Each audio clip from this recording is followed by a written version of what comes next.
Шүүхийн ерхий зөвлөлийн шүүгч бус гишүүнд нэр дэвшигчдийн нэрийг одоо бол зарлаад байгаа. Тэгэхээр хууль зүйн байнгын хороонд хөрвүүлээд байгаа. Тэгэхээр одоо ер нь нэр дэвшиж байгаа хүмүүсийн талаарх бас мэдээлэл өгөхгүй юу?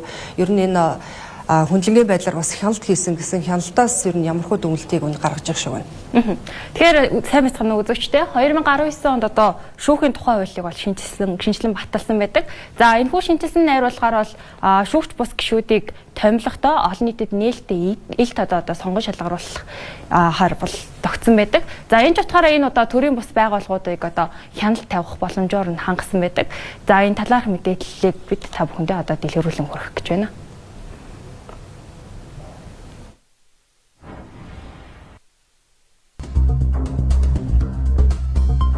За шүүгч бус гишүүн гэж ер нь чухам хэнийг хэлээд байгаа юм бэ гэдгээс яриа.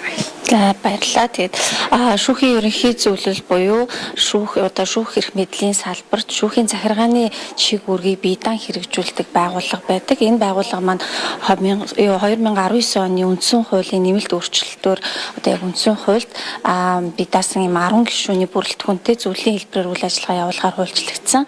За энэ нь 2021 оны одоо шүүхийн тухай хуулиар илүү дэлгэрэнгүй ямар бүрэлдэхүүнийг хэрхэн сонгон шалгаруулж томилох талаар одоо зохицуулалт нь бол орсон байдгаа.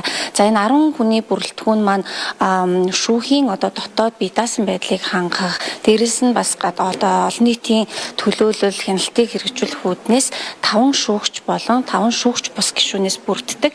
Тэгээд 5 шүүгч гишүүнд маань бол нийт шүүгчдийн хурлаасаа бас арчилсан журмаар сонгон шалгаруулагдаад сонгогдож томилогддог байгаа. Харин шүүгч бус гишүүд нь болохоор эрх зүйч мэргэжилтэй одоо буюу энэ хуулийн талаар энэ салбарын талаар мэдлэгтэй өндөр мэрэгчсэн хуульчтай эрх зүйч хүмүүс бол сонгогддог байгаа. Энэ яаж сонгогддог гэхээр нээлттэй өөрсдөө нэрээ дэвшүүлэх байдлаар энэ нэр дэвшүүлэлтийг сонгон шалгаруулах ажлыг бол улсын хурлын хамгийн газар зохион байгуулдаг.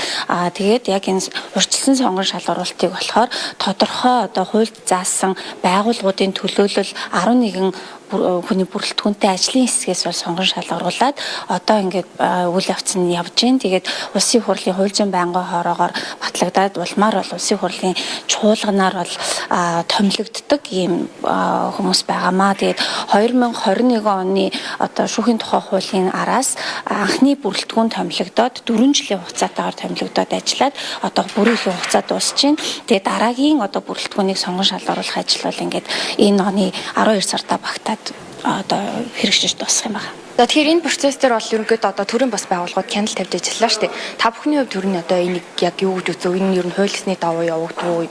Сонгон шалгаруулалт. За шүүхийн салбарын томилгооны хувьд ил тод байдлыг хангасан маш юм дэвшилтэт үйл явцыг бол энэ шүүхийн тухай хуульд бол зааж өгсөн байгаамаа.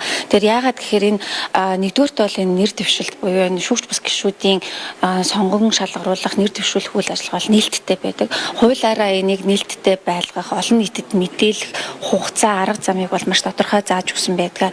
Тэгэхээр энэ нээлттэй бид нар нөгөө шүүхийн салбарын ил тод байдлыг хангах, хараа тус байдлыг хангахтай холбоотой энэ чухал механизмыг зүй зохистойгоор нь яг боддоор хэрэгжүүлэхэд нь бол мэдээж иргэний нийгмийн байгууллагууд гэдэг утгаараа тухайлбал яг энэ шүүхийн салбарт судалгаа хийдэг байгууллагууд, залуучууд иргэдийн оролцоог хангах чиглэлээр ажилладаг байгууллагууд бол хамтраад 2021 оны анхны сонгон шалгаруулалт томилгооны процессыг болон энэ удаагийн процессыг бас хамтраад ажиллаж хөндлөнгийн ажилт хийж байгаа.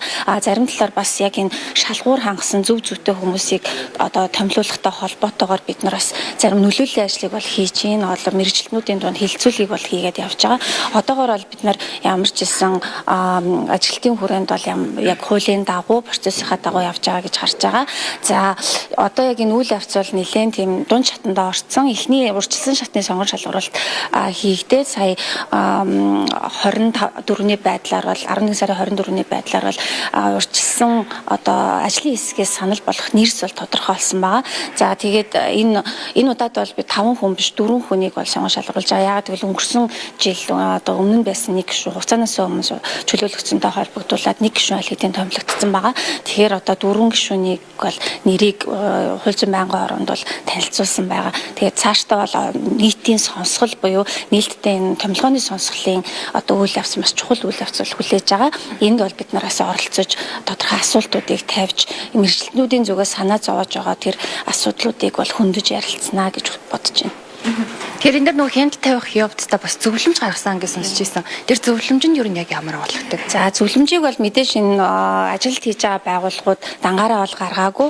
Бид нар 11 сарын 12-нд Монголын хуульчдын холбоотой хамтраад хуульч мэрэгчлэнүүдийн дунд яг энэ шүүхийн ерөнхий зөвлөлийн бүрэлдэхүүнд ямар хүмүүс байх шаардлагатай. Энэ ерөн шүүхийн ерөнхий зөвлөлийн үндсэн чиг үүрэг, захиргааны чиг үүрэг энэ дундаа бас олон нийтийн зүгээс нэлээд анхаарал шүүмжлэлийг дагуулж идэг шүүгчийг сонгон шалгаруулах том чиг үүрэг байгаа. Дээрээс нь бол шүүхийн одоо бие даасан байдлыг төсөв одоо нөөцийн удирдлага хэр байгаа талаар энэ чиг үүргийг хэрхэн хэрэгжүүлж байгаа талаар бас судалгаа шинжилгээнд суурилсан хилцүүлгийг бол өрнүүлсэн. Энэ хилцүүлгийн үйл явцаас одоо үеэр яригдсан, дэвшүүлэгдсэн санал зөвлөмжүүдийг нэгтгээд бид нар улсын хуралд бол ялангуяа хууль зүйн байнгын орооны гишүүдэд хөрвүүлж байгаа. Тэгээд энийг бас нээлттэй ил загтал байдлаар бол нийтэлсэн байгаа. Тэгээд энд бол 3 үндсэн чиглэлээр бол бид нар зөвлөмжийг өгж байгаа. Тэгээд энэ нэгдүгээрт болохоор яг энэ шүүхийн ерхий зөвлөлийн хараа тус байдлыг хангах нь бол маш чухал. Энэ нь өөрөө шүүхийн хараа тус байдал. Ялангуяа шүүгчийг сонгон шалгаруулахтай холбоотой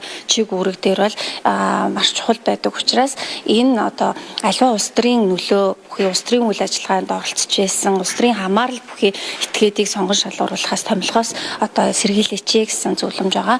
Дараагийнх нь болохоор яг энэ шүүхийн бие даасан байдлыг одоо төсвийн асуудал дээр нэлээ их асуудлууд яваад байгаа учраас тодорхой тулгамдж байгаа асуудлуудыг шийдвэрлэх мэрэгжлийн өндөр ур чадвартай бодлогын одоо баримт бичгийн талаар бодлогын одоо хүрээнд гарсан шийдвэрүүдийг хэрэгжүүлэхэд шаардлагатай тэр одоо ур чадвар туршлага бүхий хүмүүсийг гаргаж ирээч гэж хүсэж байгаа. Дараагийнх нь болохоор ёс зүйн асуудал шүүхийн үйл ажиллагааны нээлттэй байдлыг хангахтай холбоотой бас хариуцлага тооцох чиглэлээр анхаарч ажиллах ийм одоо мөрийн хөтөлбөртэй гэх юм уу те төлөвлөгөөтэй тэр хүмүүсийг бол илүү түлхүү сонгож гаргаж ирээч гэсэн ийм одоо санал зөвлөмжийг бол нээлттэй байдлаар хөрвүүлсэн. Тэгээд мэдээж бид нар бол энэ нээлттэй сонсголын үйл явцыг бол нэлээд анхааралтай хүлээж байна. Тэгээд 12 сарын 20-ны дотор одоо энэ чинь яг хуулийн хугацаатай явж байгаа.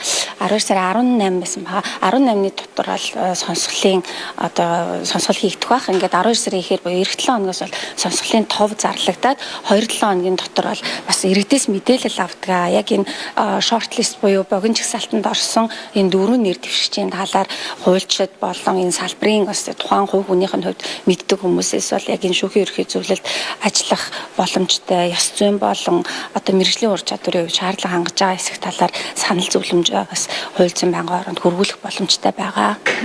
Тэгэхээр нөгөө нэг одоо яг нэр дэвшүүлсэн байгаа 4 хүний тухайд ерөнхийдөө бас салбартаа нэлээдгүй олон жил ажилласан юм хүмүүс байгаа шүү дээ. Энэ талаас та нэг бидэнд тавчхан мэдээлэл өгөхгүй одоо энэ 4 хүний. За яг энэ 4 хүний хувьд бидний зүгээс бол ямар ч хэлсэн мэрэгчлэнүүдийн хилцүүлгийн үеэр яригдсан зүйлийг ингээд харах анзаараад хэлэхэд бол яг мэрэгжлийн хуульч хүн байгаасаа гэдэг дээр айлгүйх акцент өгчээсэн.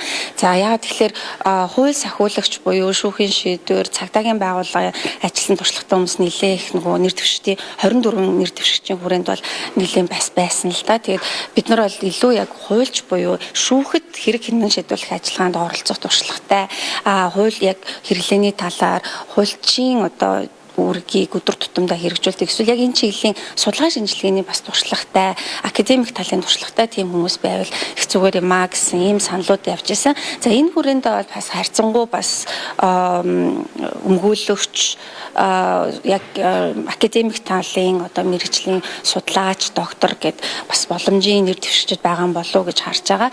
За тэгээд өнгөрсөн удаад ч гэсэн яг энэ нотариатын байгууллагын төлөөлөл бас ерөнхий зөвлөлд бол орж ажилласан. За яг энэ хүрээнд бол бид нар нотариатч маань яг хуульчид мөн үү биш үү гэдэг маргаан бас явж исэн. Гэхдээ яг тухайн хувь хүнийхээ хувьд бол одоо судалгаа шинжилгээ яг хууль хэрэглээний талын чиглэлээр мэргэжсэн байхыг бол үгүйсэхгүй. Тэгэхээр эдгээр асуудлыг бол яг сонсголын үеэр бид нараас тодруулах, ярих бас боломжтой байх болов уу гэж бодож байна.